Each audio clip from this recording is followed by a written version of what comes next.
मेरे लिए अयोध्या का विषय सामान्य विषय नहीं है। जैसे दैनिक जागरण के लिए यह आज का मुद्दा नहीं है। अयोध्या के मुद्दे को लेकर के दैनिक जागरण पर हमले हुए थे। अयोध्या के मुद्दे को लेकर के पत्रकारिता और मीडिया पर हमला हुआ था। और अयोध्या के मुद्दे को लेकर के यह वैसे ही जैसे दैनिक जागरण के लिए नया मुद्दा नहीं है, वैसे ही मेरे लिए नया मुद्दा नहीं है। और मेरा सौभाग्य है कि जब प्रभु राम के उस विग्रह को उनके भव्य मंदिर में विराजमान होने की तिथि नजदीक आ रही है, तो हमारे लिए और भी भावनात्मक क्षण ये बन जाता है। क्योंकि मैं तीसरी पीढ़ी में हूं जो इस आंदोलन के साथ, इस अभियान के साथ प्रत्यक्ष रूप से जुड़ा हुआ है।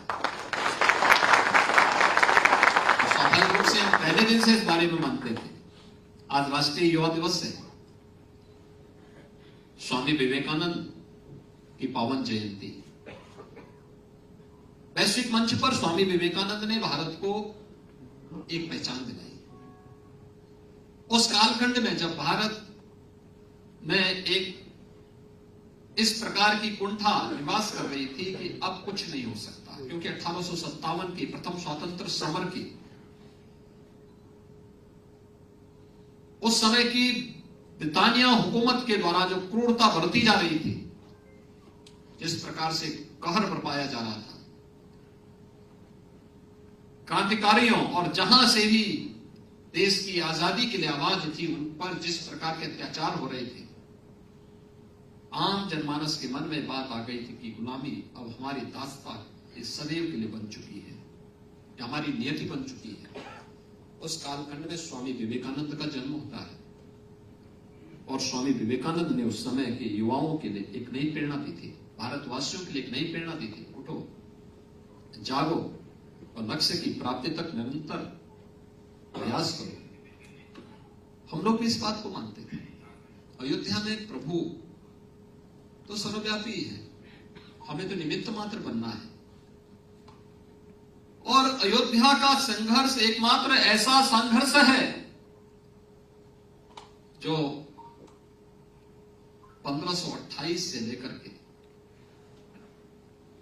2019 तक निरंतर चलता रहा। कोई वर्ष नहीं था, कोई दिन ऐसा नहीं था, कोई क्षण ऐसा नहीं था। हम जब भारतीय जनमानस की बात करते हैं, राम के बगैर भारतीय जनमानस की कामना की ही नहीं जा सकती। हमारे घर में कोई मांगलिक कार्यक्रम होता है, कोई नया शिशु आता है, कोई भी धार्मिक कार्यक्रम, सार्वजनिक कार्यक्रम होता है, हम अखंड रामायण का पाठ बिठाते हैं। राम नाम संकीर्तन हमारे घरों में होने लगता है।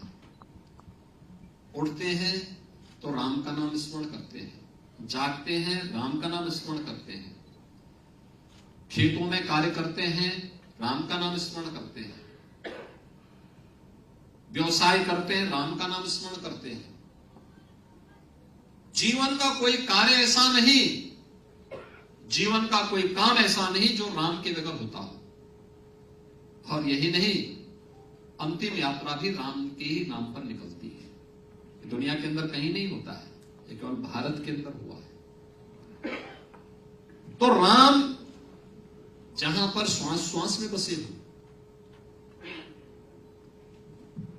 उन लोगों ने इस गलती को करने का प्रयास किया कि श्वास श्वास में बसे हुए राम को भारतीय जनमानस से अलग करने की कुत्सित प्रयास का हिस्सा बनने का प्रयास, कुत्सित प्रयास किया। आज राम मंदिर का ये स्वरूप दुनिया के अंदर दबी कुचली उस मानवता के लिए एक नया राह है, एक नया रास्ता है। भारत की आस्था का सम्मान हो रहा है। भारतीय जनमानस प्रफुल्लित है, उत्साही है, उमंग से भरा हुआ है।